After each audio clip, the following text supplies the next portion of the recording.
तो गाइज़ किसी का भी नया राशन कार्ड बनाने के लिए सबसे पहले आपको यूटिलिटी सर्विस में न्यू राशन कार्ड टाइप करना है। जैसे ही आप न्यू राशन कार्ड टाइप करेंगे, नया राशन फॉर्म भरने पर पत्र एक ओपन हो जाएगा। जैसे ही आप इस पर क्लिक करेंगे, ये आपको न्यू पेज पे ले जाएगा। यहाँ गाइज़ आपको सबसे पहले डिस्ट्रिक्ट सेलेक्ट कर लेना है। तो गाइज़ जिस भी डिस्ट्रिक्ट में आपको राशन कार्ड अप्लाई करना है, वो सिलेक्ट करने के बाद में आपको नीचे ऑफिस सेलेक्ट करना है। जैसे ही मैं सिलेक्ट करके कंटिन्यू करूँगा, कंटिन्यू करने के बाद में यहाँ नया पेज ओपन हो जाएगा।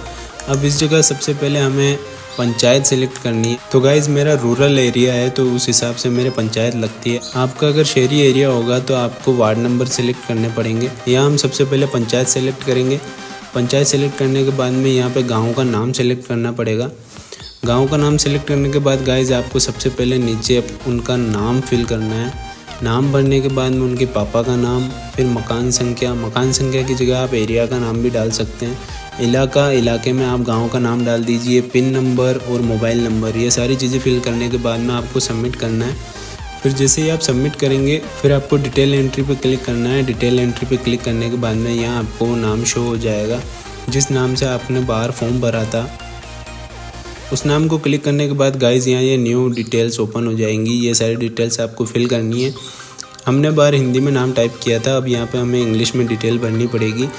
आप जैसे ही इस बॉक्स पे क्लिक करेंगे, ये सारा का सारा एड्रेस कॉपी होके राइट साइड वाले बॉक्सेस में पेस्ट हो जाएगा। फिर गाइज़ नीचे आने के बाद हमें रेजिडेंस टाइप सेलेक्ट करना है। यहाँ पे हमें स्वयं का मकान, किराए का मकान, ये सारी चीज़ें देखने को मिलेंगी। अगर उनका स्वयं का मकान है तो हमें स्वयं का मकान पे क्लिक करना है। उसके बाद में हमें यहाँ टाइम पीरियड देना पड़ेगा कि वो उनके निवास स्थान पे कितने टाइम से रह रहे हैं।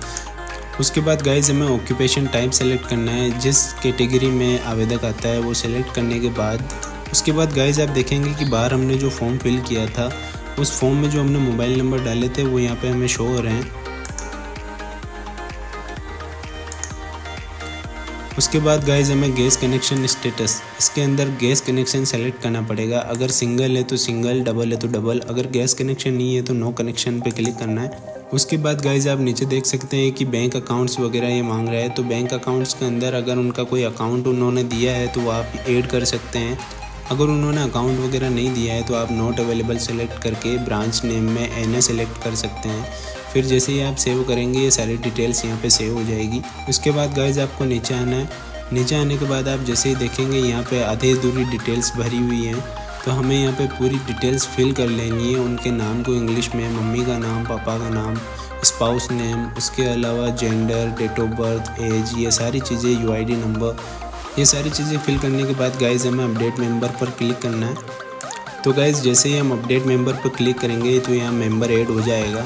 फिर गाइज़ हमें नीचे स्क्रॉल करना है। नीचे स्क्रॉल पे आने के बाद में हमें यहाँ उनकी फ़ोटो और उनके साइन अपलोड करने पड़ेंगे।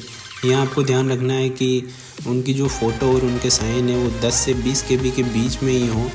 तो गाइज़ फ़ोटो और साइन अपलोड करने के बाद में आपको नीचे सेव पे क्लिक करना है। जैसे ही आप सेव पे क्लिक करेंगे, उसके बाद आप सबसे नीचे जाने के बाद आप देख पाएंगे कि यहाँ प्रीव्यू का ऑप्शन दिया हुआ है। आप एक बार प्रीव्यू के ऑप्शन पे क्लिक करने के बाद आप देख सकते हैं कि यहाँ बिफोर करेक्शन और आफ्टर करेक्शन का ऑप्शन दिया हुआ है। हम यहाँ आफ्टर करेक्शन पे क्लिक करने के बाद हम चेक कर सकते हैं कि जो हमने फ़ोटो और साइन अपलोड किए थे, उसके अलावा जो हमने सारी डिटेल्स यहाँ फिल की थी, वो सारी की सारी डिटेल्स हम यहाँ शो कर सकते हैं। उनका नाम, पापा का नाम, ये सारी चीज़ें एक बार कंफर्म करने के बाद हमें आगे बढ़ना है। जैसे ही गाइज़ सारी चीज़ें यहाँ क्लियर हो जाए, उसके बाद में आपको डॉक्यूमेंट्स अपलोड करने हैं।